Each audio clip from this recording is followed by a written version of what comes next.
Hey guys, before we start this episode, I wanted to talk to you about Type 1 Lifting. So Type 1 Lifting is a clothing line that proceeds of the shirts and tanks and everything else goes to the Children's Diabetes Foundation. So this all came about with me and seeing a 5-year-old girl in the emergency department that had new onset of diabetes. So just take a look at the website. It's www.type1lifting.com. So just check it out. If you don't buy anything, that's perfectly fine.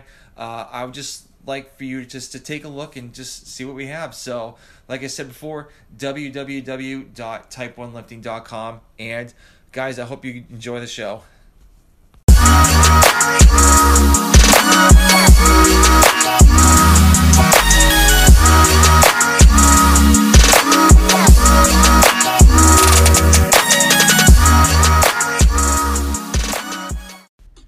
What's going on, everybody? Welcome to the Type 1 Lifting Podcast. I have a good friend of mine that was a former coworker of mine at the gym where I used to work. Diron Bates, how's it going?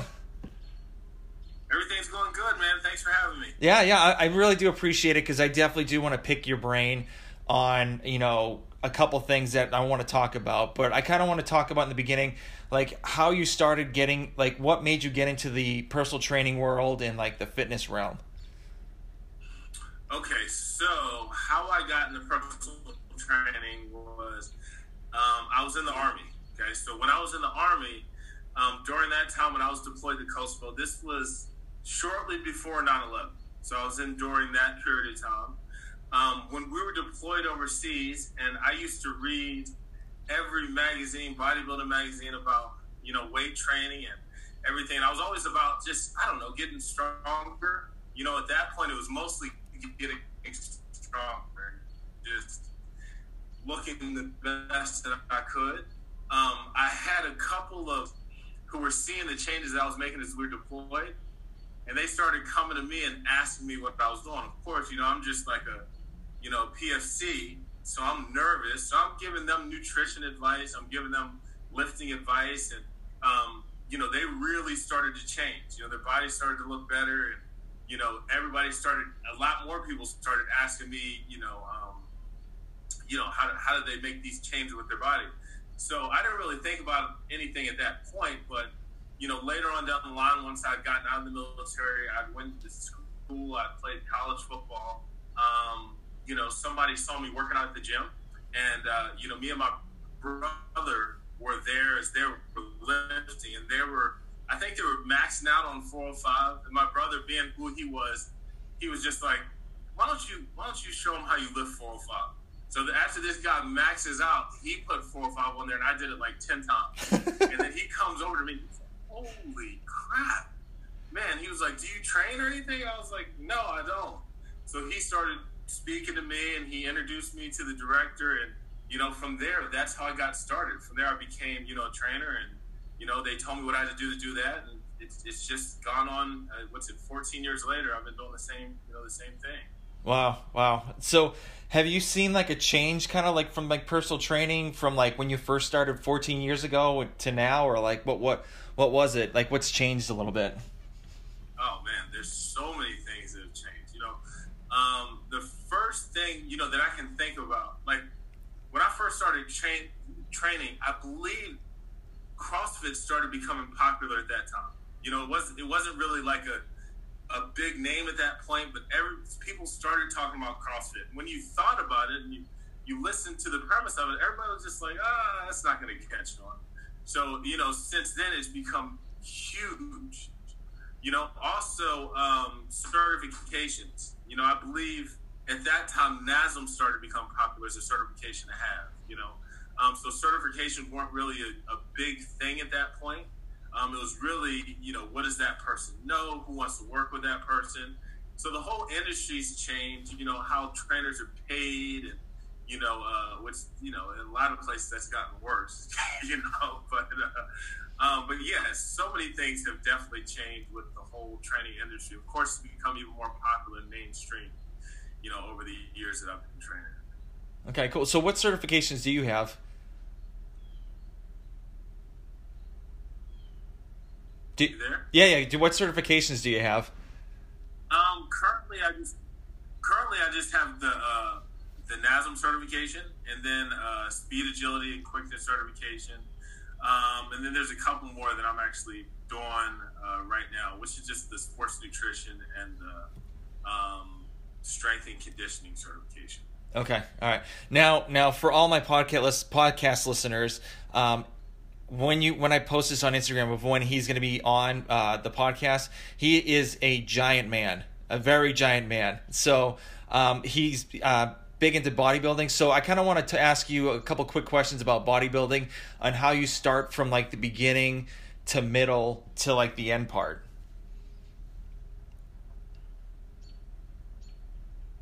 Okay, all right. So that's such a tough question, you know. I think that a lot of people, you know, the first thing is really just starting to try to build a foundation. A lot of people try to go right into competing, you know, and I always try to discourage that. But, you know, we're like such an instant gratification society, you know, but you have to build a base. Okay, so the biggest thing is really going to be, you know, getting some training under your belt, you know, building up the different parts of your body, you know, learning your body, learning your metabolism, learning what your body responds to, learning how, you know, building muscle is a little bit, well, let me put it like this. Every aspect of this is a little bit different for everybody. So not just trying to follow somebody's cookie cutter program that you may have heard that somebody else did, but learning what's most effective for you when it comes to building muscle, when it comes to burning body fat, you know, all those different aspects, you know, really kind of learning that. Once you learn that, you know, it kind of almost takes off on its own. You know, everything gets a little bit easier once you learn yourself. So that's the thing that, you know, when it comes to coaching, that people kind of look at, you know, as magic, but it's not. It really is just figuring out that individual, taking notes, and helping them to learn their body. You know, so that's probably the biggest thing, just learning your body and continuously building off of the things that you learn over the years. Mm-hmm. And now, so when you're doing your like your prep for your show, what are the cycles like? Do you do like month to month, or do you do like 3 months in 3 months to the next month 3 months? Like, I don't how far out do you go from prepping to the actual show?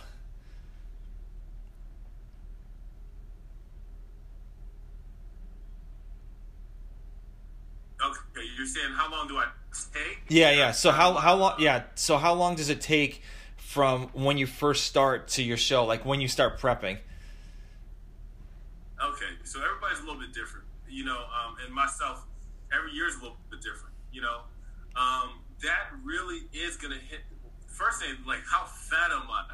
That's the first, you know, that's the first thing that I always gotta look at. You know, like, how much do I actually weigh? What's my typical, you know, competition weight? And no matter how you look, you know, I mean, your actual weight is gonna play a big part in that, right? Mm-hmm. So some people might be like, oh, I'm 320 pounds, but I look good. It's still gonna take you a long time to get down to your weight that you're typically at, no matter how much muscle that you think that you've built. So it really does. A lot of the times, I like to give myself like maybe 20 weeks. You know, so I like to take a long time. That doesn't mean that I'm going hard for 20 weeks, but that means for maybe that first 6 to 8 weeks, I'm figuring out how my body is progressing. You know, I'm figuring out how quickly I'm actually dropping fat that year, you know, to see how hard do I have to continuously ramp things up to get myself to that point, you know, 5 months from then. Okay, so usually I will take about 20 weeks, but how hard I have to go at that point, you know, I might be cutting really hard for 3 months, or I might be cutting real hard for 1 month. So it's all gonna come into you know, how well my body is actually doing this year, and you know, breaking down body fat, you know, things like that. How stubborn that my body and my metabolism will be. Mm-hmm. So have you had an issue when you're prepping for your show that you've had to go like hard the whole like 20 weeks because it's just taking a lot longer than you think to get to the you know, the perfect body weight and the size for that show? Yes, I would say that really happened my first year that I did it, because I didn't know what the heck I was doing for myself, you know. Mm-hmm. It's funny because like you're what I always tell people there's a certain point that you get down to that your body doesn't recognize when it comes to body fat. Mine is probably somewhere around 10, 11%.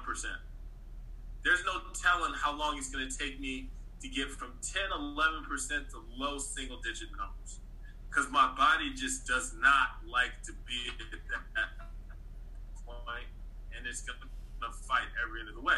Now, when I first started, I was thinking, oh, dang it, well, I'm going this fast from, say 18 to 20% down to, 14, 15%. Well, dang it, getting down from 14% down to single-digit numbers, like low single, that's going to be easy. But no, that's not how it happened. Once I got down to 10%, everything slowed down drastically, and I did not know if I was going to be in shape enough by the time, the 20 weeks came around. But it really is, again, like I said, getting to know your body. It gets a little bit easier as you do that. But yeah, that first time, I didn't know what I was. Well, every time I always feel like, oh, dang it, I'm not going to be ready. You know what I mean? Mm-hmm. As a bodybuilder, that's typically, if you're always going to question, can I look better? But that first time was probably the toughest time where I felt like I was training all the way up until, where I was really nervous all the way up until the day of the show. Mm-hmm. Now, how many shows have you done in total as of now? Shoot, I should have probably looked that up before. Probably about 12. Yeah. Probably about 12 that I've done myself. And the last one you did, I think that was when I was working at the gym. Now, did you win? Right. You won that one, right? No, the last one I did, that was in July of last year. That was nationals, and I got 4th. Okay, all right. Because I remember one of the competitions you actually had. You won like the sword for like the best body, and I think you won first place at that one. So yeah, I think that was the year before. Okay, yeah, that was the year before.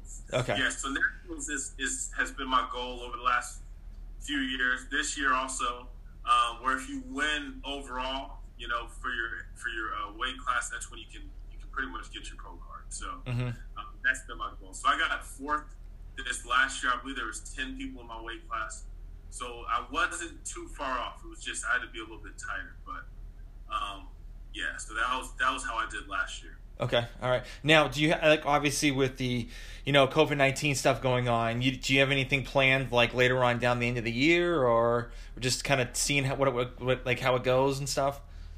Yeah, so with the whole COVID-19, I don't really have a lot of equipment, right?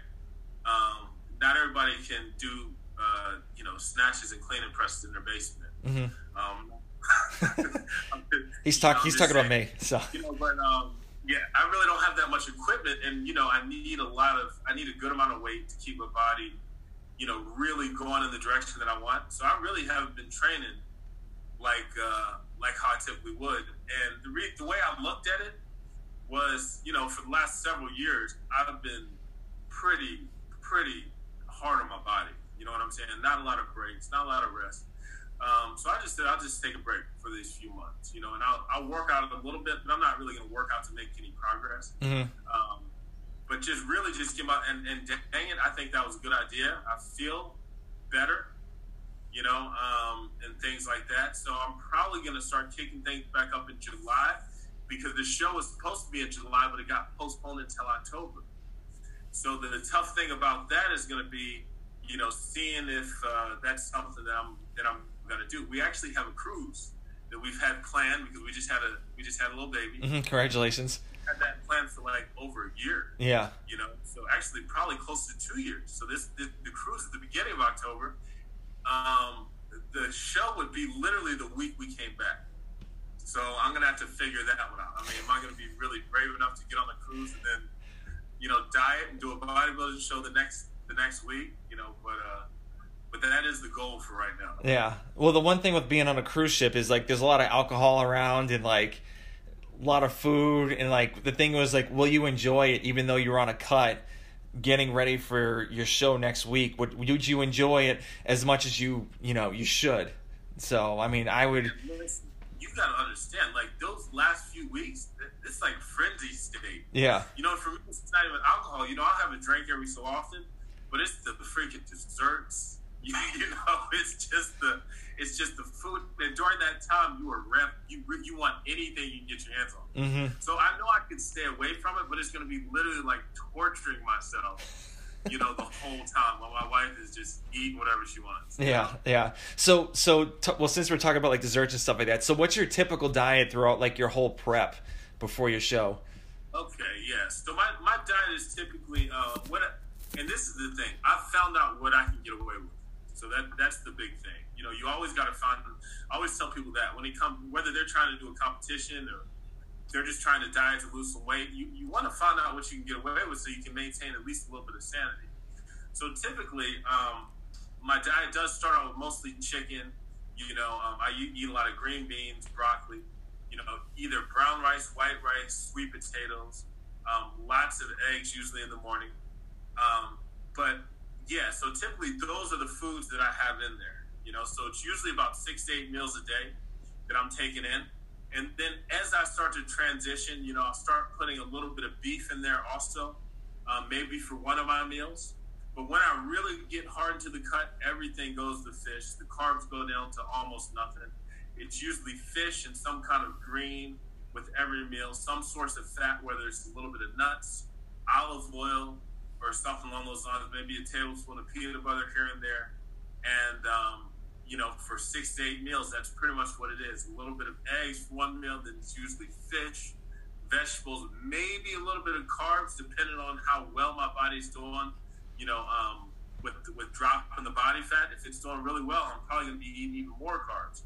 But again, those are the staple of my diet. It's going to be fish, vegetables, just a little bit of carbs, and mostly eggs. It's kind of boring. Yeah. I mean, it's good that I can cook pretty good. Yeah, so like you said, it does get boring. But like, do you like during like the prep be like, you know, maybe I could just switch the fish to maybe something else to kind of, you know, mix it up a little bit?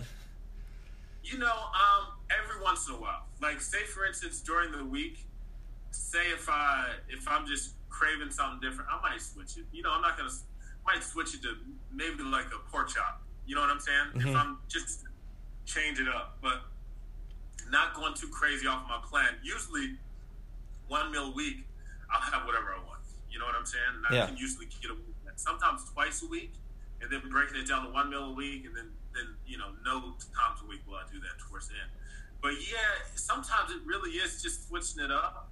I'm glad that I do like, you know, more routine because it's just easier for me to prep things. Mm-hmm. And switching it up is never really a big priority for me. It's really just I'm not a big eater. As much as you think I was, I really am not a big eater. Like now that I'm not training as much, I'm eating 3 times a day. That's it. You know, and so for me, eating all those meals a day I don't really care for it that much. You know what I'm saying? Yep. So it really isn't like a huge craving anymore like how I was in my when I was first starting. Mm-hmm. But yeah, sometimes it is. You just want to choose something different, but it's not like I really crave it. Yeah, I hear. So with training clients at the gym with their nutrition, what do you kind of steer for them? Do you do nutritional like teaching for like your clients at all, or? Absolutely. I feel like hitting the nutritional side makes you look like a better trainer than you actually are. You know, because if you can get somebody eating right, you know, you can get them changing. Everybody's like, oh gosh, what are they going? You know, but really, you're getting them to change one of the most important aspects because this is something they got to do almost all day. Yeah.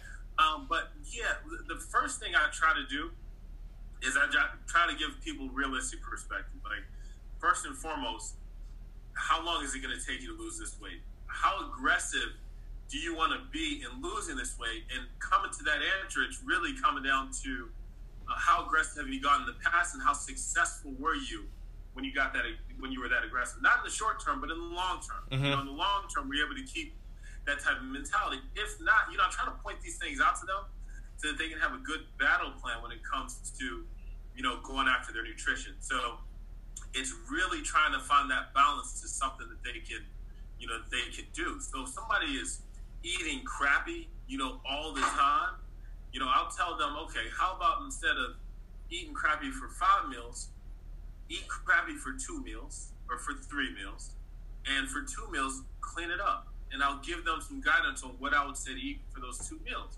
Because when you think about it, over the course of the week, you cut your diets down significantly and your training. So I try to get people to take a measured approach towards their dieting instead of everybody wants to go hard with their dieting and then you fall flat. And I fell victim to that.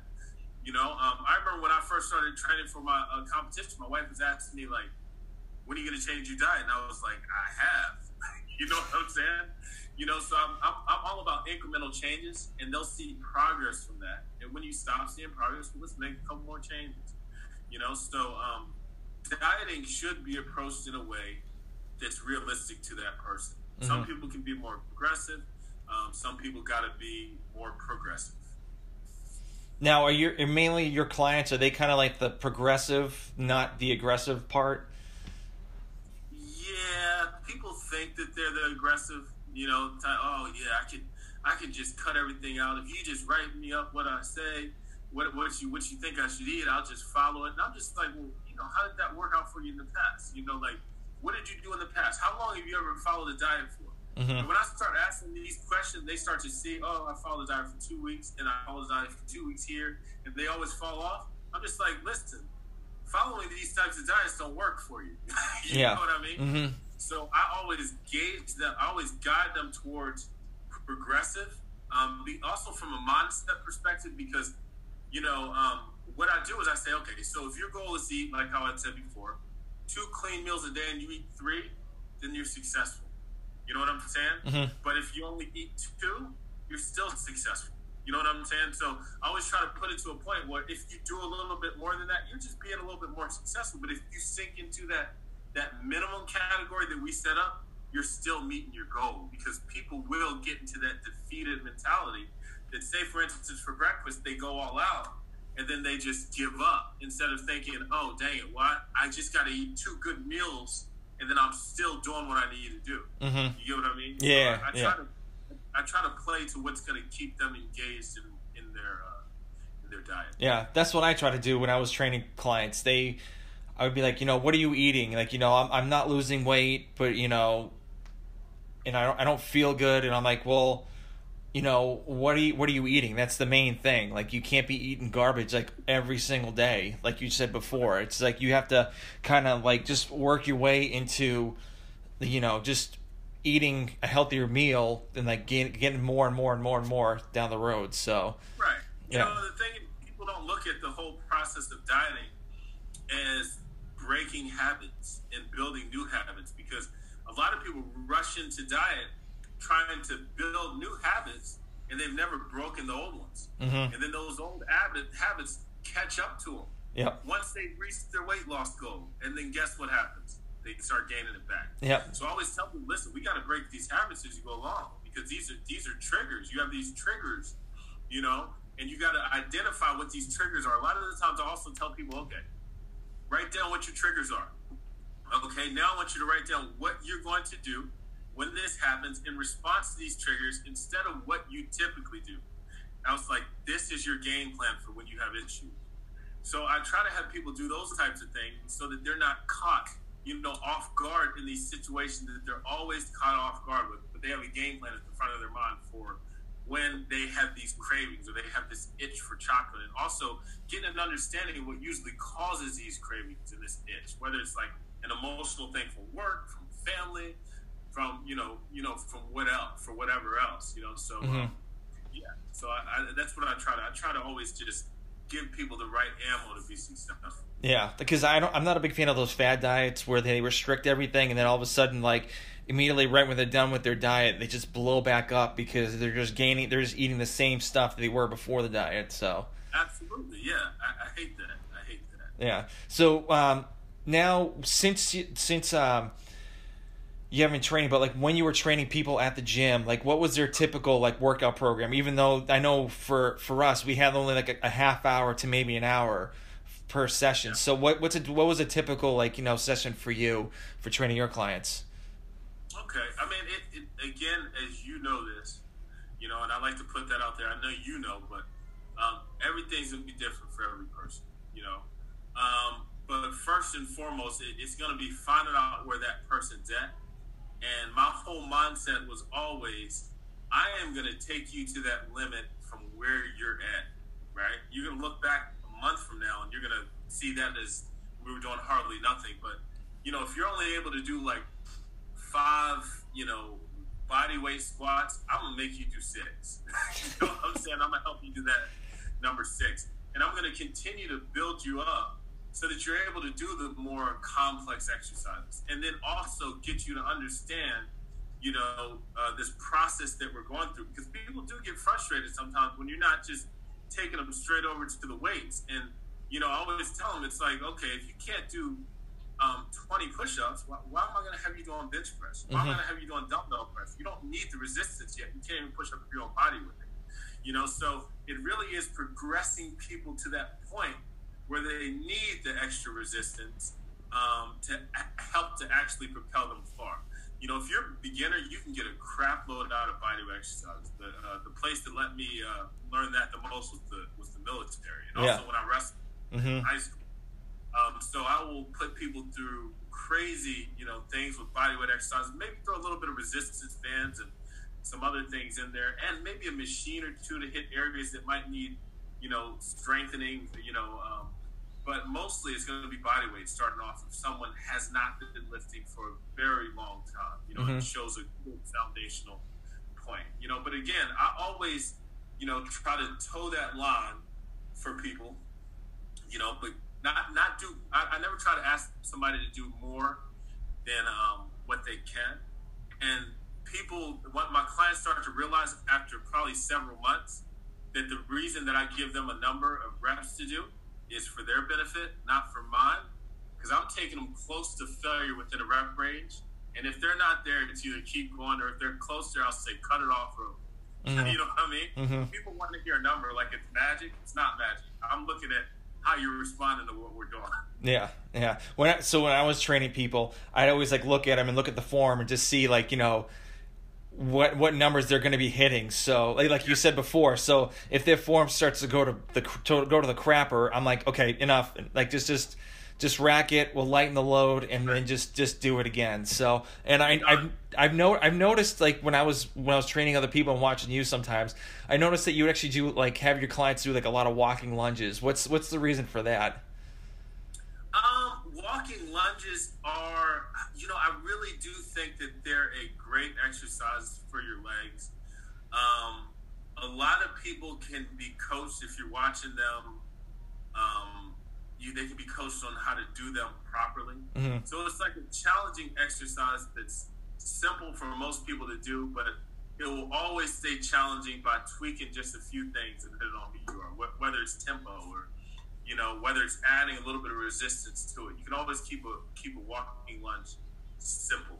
But I like all the areas that it does challenge, and I really do think it helps your legs and your butt look better. So, a lot of people, that's what they wanted anyway. So I feel like, you know what I mean. So I feel like that's a great exercise to throw in there. Yeah, I love when I do the walking lunges, do a half, go up halfway and then go back down and then come back up again, just to get that tension still going in your quad. So I love that one. So that's one of my favorites. Yeah. Okay, so when you are training your clients remotely, how does that work? Okay, so usually I send out a questionnaire. I get to learn a little bit about them. And then from there, I start to develop their program. Now, the biggest thing about being successful with their program is the check-ins. Okay, so we do weekly check-ins. Also, they can contact me anytime, So they can send me text messages. They can send me, they can call me on the phone. But, a lot of the times I'm checking up on, how much weight did you lose this week? How are your workouts? How the meals come along? So I'm very interactive with them, to the point where I actually see, better results with my online clients than I do with my one-on-one, because we're always, connected and talking to each other about, what's going on. So I typically see consistent weight loss with that. So a lot of the times people will ask me about certain exercises, how you do those properly. And like I was saying, before, was that, when I was a trainer years and years ago, I had learned how to be more like better at verbal cues. I felt like that was a big part of being a trainer was, when I started years ago, when we were learning how to spot and cue, how to verbally tell somebody without adding any of those other aspects, maybe putting a finger on their back or something along those lines. Mm-hmm. So that made it easier for me to explain exercises online and to verbally put that down, on the keyboard. And also, it's easier to motivate somebody when you can send something to them, when you can tell that their diet's going.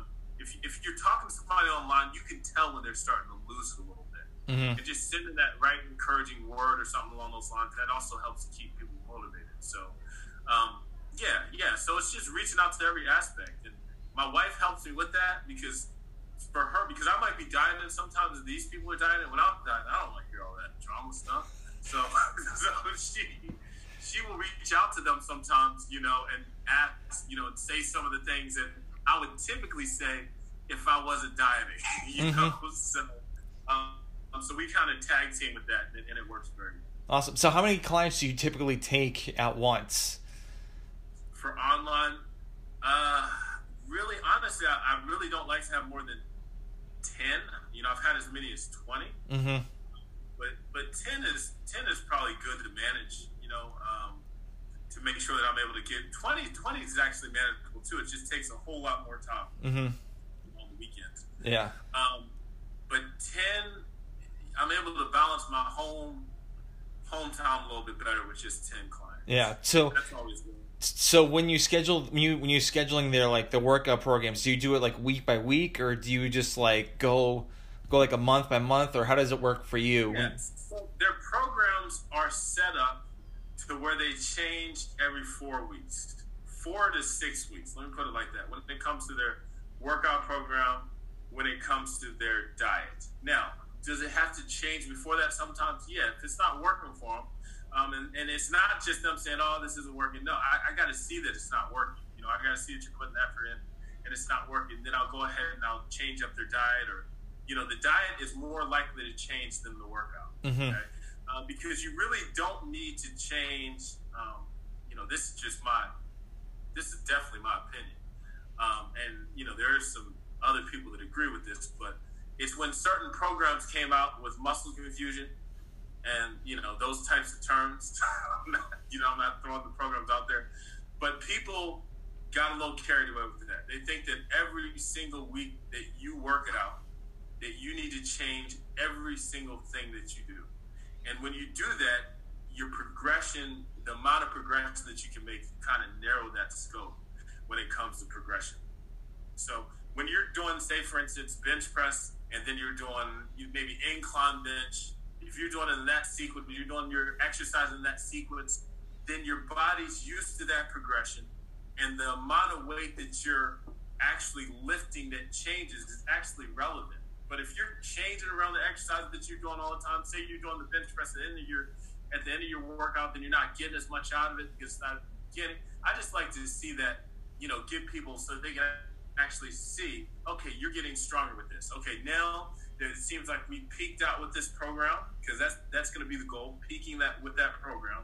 Let's change this up and let's start something new, or let's switch a few things out so we can continue to make the same type of progress. So it is, a lot of people, once they see that and we start doing it and they start to see the progress, they're just like, holy crap.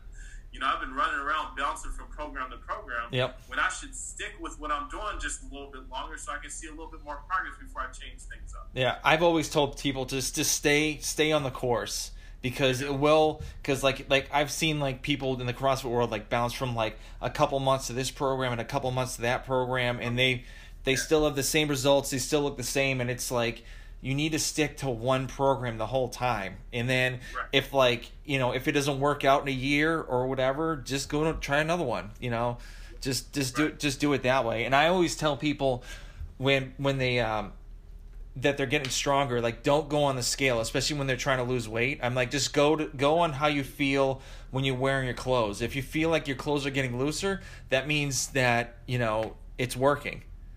So. Right. See, and you know what? And that's good advice. And the thing is, with certain people, I have to tell people, just like how you said, don't go on the scale.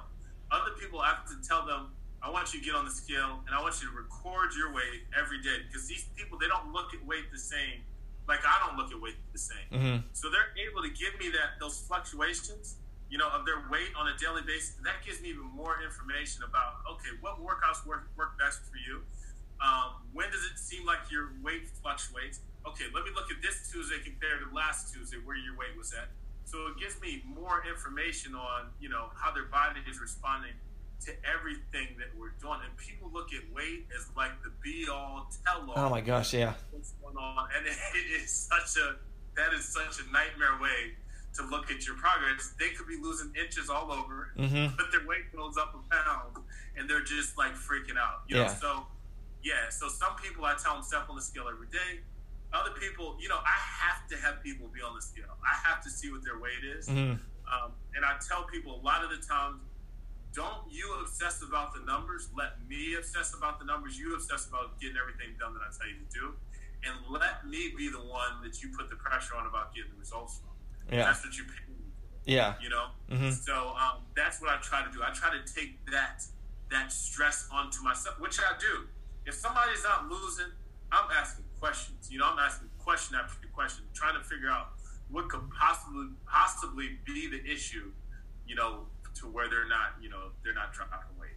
Yeah. So, yeah. I mean, I always tell some clients that they're still like, I gained a pound or I gained this. I'm like, well, did you have some salt for dinner the night before? Or like, I'm like, I hate to say it, did you have a bowel movement before you weighed yourself? I mean, there's plenty of things that can cause for you to gain weight. And so you just need to weigh yourself at the same time. Yeah. Yeah. In the same state. Yeah. I weighed myself at night. Well, no wonder you're 3 pounds heavier.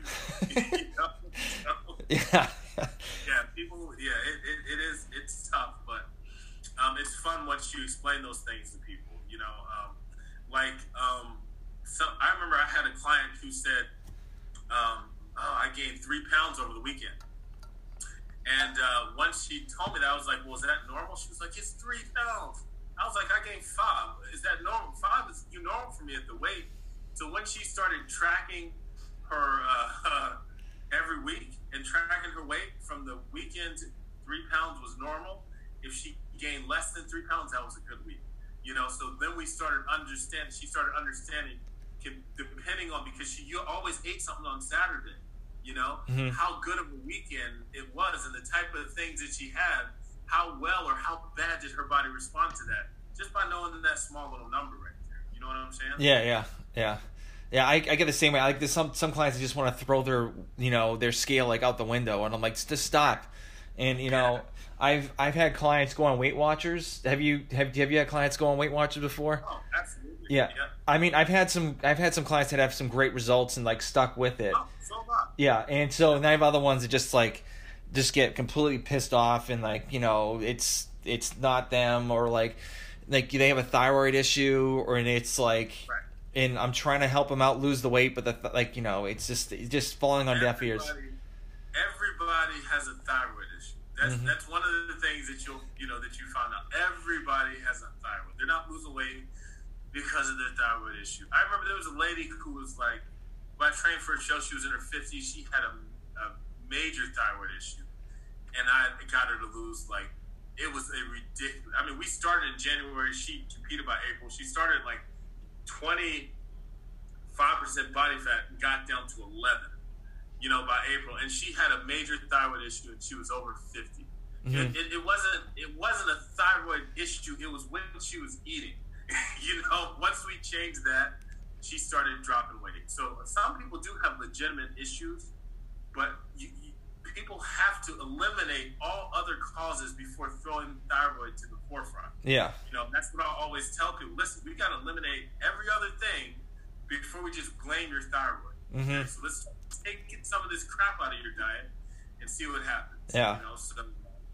Yeah, that's always. Yeah, it's annoying, but what's a good cue for you when it comes to like new clients that are trying to like work out? So what are the cues that you usually typically give them to get a better understanding of how to do like a certain workout? Oh gosh.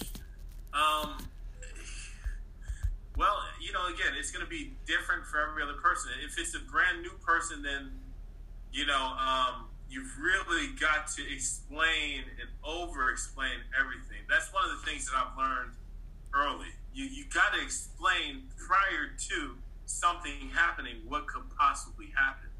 Because say if they get ridiculously sore, right? They're going to think something's wrong, or I shouldn't be this sore. And if you tell them, listen, you may be, after this workout, it's not going to seem like we possibly did much, or it might seem like we did a lot. You may be very sore. You might not be sore at all. Both of those things are normal as we're trying to figure out, where you're starting. So you got to just prepare them for all of these things. Like, even when it comes to diet, I will always be that person who tells them, like, say something along the lines like, you're going to reach a point, instead of just being, oh, this is great, you're doing great. No, you're going to reach a point where you're going to be struggling with it. It's not going to be as easy as it is now. So I want you to prepare yourself for that. Mm-hmm. So when that comes, know that this is a normal part and you got to stay the course. So you always try to prepare them for that next step that's going to be coming, so that they don't stumble. So that's always, you're like, okay, you got a little you too, right? Yeah, I got a 5. Well, he just turned 5 on International Star Wars Day, and I got a soon to be a 2-year-old. Okay. So. Okay, on what, May the 4th? Yeah. Okay, yeah, mine was the 6th. Okay. Yeah, and it was your birthday. You turned the big 4-0. Big 4-0, freaking getting old. Yeah, me too. So.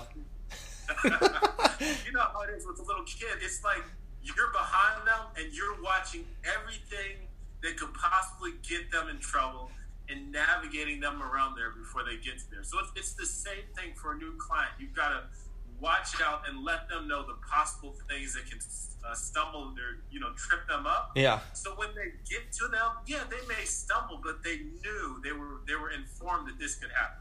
So it's easier for them to get up and get over it. Yeah, I hear you. So we're kind of getting towards the end. So if there's like an inspiring person that wants to be a personal trainer, what would be a good thing to let them know, like, what to expect in the personal training world? Wow, that is a great question. First and foremost, training can be very rewarding. You can make some good money training, but you do have to just be you got to be wary of some of the places out there that they're going to be taking advantage of. There are some places that you will work where they're not going to pay you or train you like how you should in order to, prepare you for the next level. So when you do look for places to work, you want to look for a place that's going to help you to be prepared for. I think you always need to have the mindset to work for yourself. Okay. So if a place isn't preparing you and giving you the skills to be able to do these things for yourself, if they're feeding you in any any type of way without training you to be able to do that on your own, I'd probably look for a different place to start out with. You also got to understand that your certification is not going to prepare you 100% for working with today's client. Nope. Experience is going to be a big key factor. Mm-hmm. So make sure that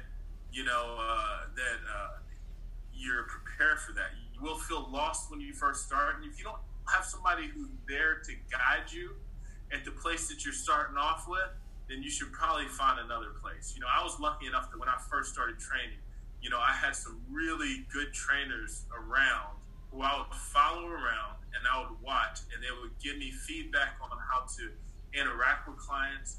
And that's a big, huge part of it. It's just not training them. You got to interact with people. You got to get them to be able to open up to you in ways that they'll probably only open up to with their significant others. Mm-hmm. That's how you really are able to get in there and motivate them. So you do need to learn some people skills. You can't be a quiet person, and you can be a quiet person, but you got to be interactive.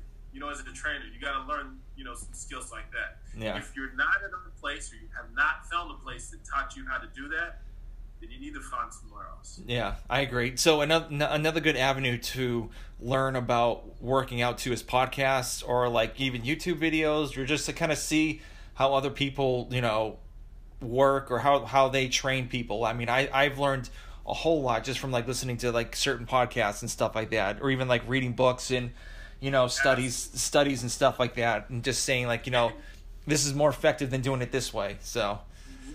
And don't do workouts that you wouldn't do. Don't put people through stuff you wouldn't do yourself. You know, use yourself as your own little lab rat, you know, with the workouts. Know how you're going to feel when you're doing the type of workouts you're putting people through, so that when they're feeling that way, you understand how they feel, and you can see it before they tell you. Because a lot of people try to hold that in, and they just won't come back and work with you again. Mm-hmm. You know? Yep. So you can look at them, you know, visually, and then kind of get an idea of what's going on with them mentally, and you know when to pull back, and you know when to push. You know, so it is learning those type of techniques, which does come with a little bit of experience, but just getting with somebody who can teach you those types of things. Yeah, awesome. So, where can people reach you at through like social media? Social media, I really need to start getting more on Instagram. Yes, you do. Yes, you do. I am so bad. I am that Insta stalker. I watch everybody else's stuff. You know, I never post anything. But people always get on me because I help people out with some motivational things. So, but to reach me, they can reach me at teambates33@gmail.com with any questions, or if they're interested in online training, or people just have questions. I always answer questions. You know, anybody who doesn't answer questions, I think that's just so ridiculous. Yeah. You're not passing on knowledge. But if you want me to do a project, of course that's going to cost some money. You know what I'm saying? Yeah. You know, I'm gonna have to take you on as a client, but like, how do I, you know, how should I approach my fitness? Or I don't mind answering questions like that. But when you want a diet plan or something like that, yeah, we got to come to terms. You know, but teambates33@gmail.com is probably the best way to reach me. Okay, so have you would you be willing to work with like diabetics and stuff like that, or have you ever worked with diabetics? Yes, I've worked with diabetics. I've worked with pre-diabetics. You know, Yes. Yeah.